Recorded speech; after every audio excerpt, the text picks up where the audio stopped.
You know, a lot of people have asked me about my journey and how I got to where I am today. And I think it's really marked by my ability to hear a voice, that inner voice, that a lot of people ignore. And that co-creation with the universe that has been the hallmark of my life, I think. It really begins, my story begins when I'm 11 years old, and you know, so many young girls, they're into dolls and rock and roll music, and it was right at the beginning of the Beatles, but not me. I heard a voice that said, why don't you become a sports writer? I loved sports writing. I was a Dodger fanatic, and I put the idea of writing and sports together when there were no women sports writers. And I didn't listen to all the voices that implied that because I was a woman, I couldn't do that. And so I followed my course. I followed my vision, and I learned to write by reading the Los Angeles Times daily. And before you knew it, at 20, I was at the Detroit Free Press. At 21, I was at the Associated Press and writing for the front pages of the LA Times. At 22, I was at the Washington Post. And also, that summer, I was the co-host of Dodger Dugout.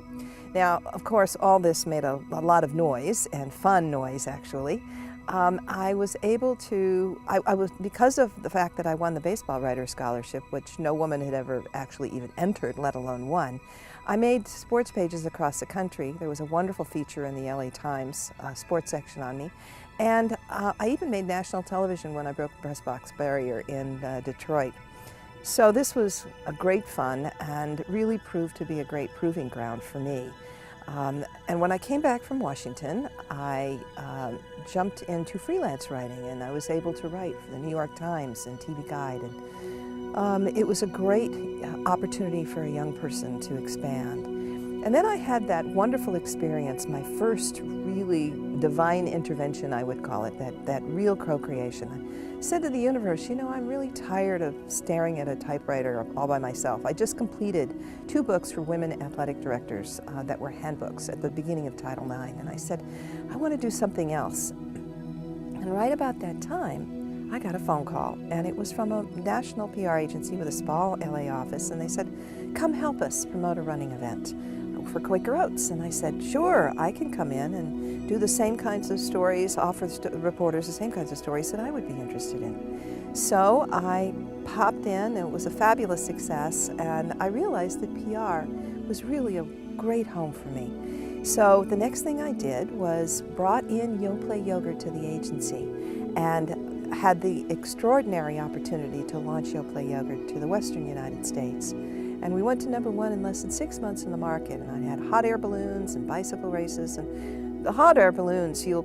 see evidence of all over my house. Balloons still are very much a part of my life. I spent a lot of my fun time during those years ballooning. And so after that, I decided it was time for me to go out on my own. I've only worked for other people for 4 years in my life. And so I started an agency that became one of the largest sports and special events and entertainment firms in the country at the time.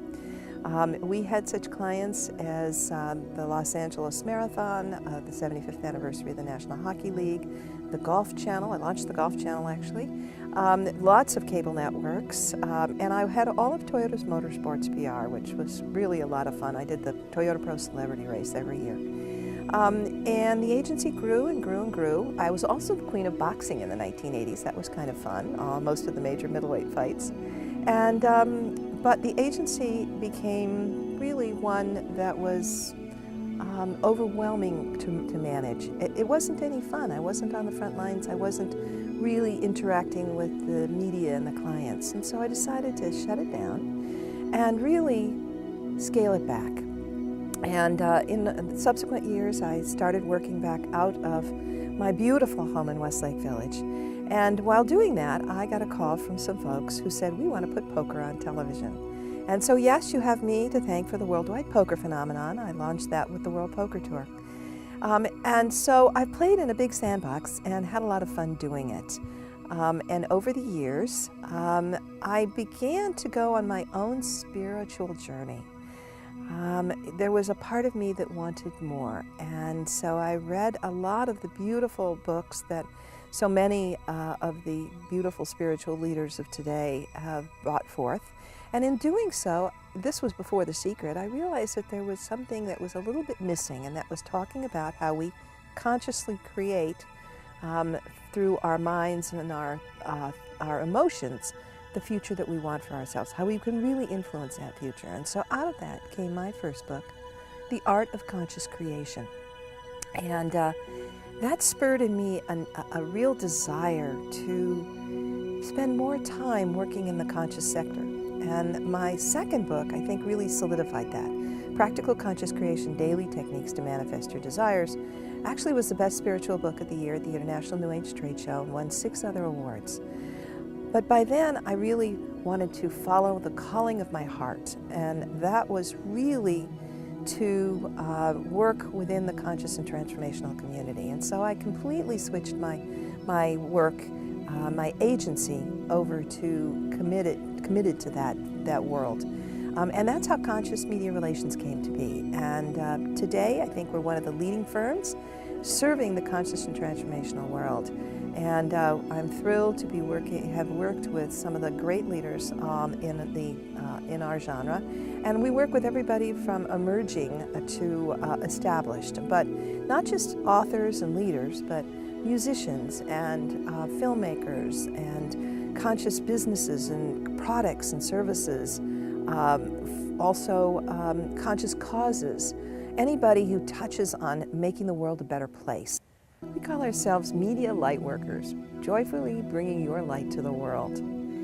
For us, it's a real passion to be able to introduce our clients to both the mainstream and the conscious media, and it's fun to be able to serve in a way that we know makes a difference in the world ourselves. So today we do our signature radio media tours. We offer articles and excerpts to 1,100 Mind, Body, Spirit print media. Our radio media tours are receiving rave reviews because we introduce authors to 2,600 personal growth radio shows. And we have an array of services, and I invite you to go to consciousmediarelations.com and take a look at some of the things we do. We've got a whole series of fabulous lists for authors and conscious marketers to bring their works to a variety of resources, awards, conscious websites, blog posts, specialty blog posts in the area. It's a really fun collection of resources for folks. And we're going to be doing a series of webinars for folks who want to learn a little bit more about doing their own publicity that will augment what we do for them, or if they want to do it on their own. So I'm excited about where we're heading and the things that we're doing. And we can even have a small boutique publishing company. So those are pretty exciting new developments for us. So part of my life is trying to create balance, and that balance includes living in a beautiful home with lots of waterfalls and roses here in Westlake Village. I'm known as the Rose Lady of Westlake Village. My house is the Rose Cottage. I also spent a lot of years being the world's leading seller of mineral spheres and natural mineral marbles, and I have a beautiful collection today of mineral spheres. And when I can't be found here on my sacred Sundays reading in my backyard, you'll find me traveling the world. That is my other passion, traveling and photographing and just absorbing the beauty and the history around the world.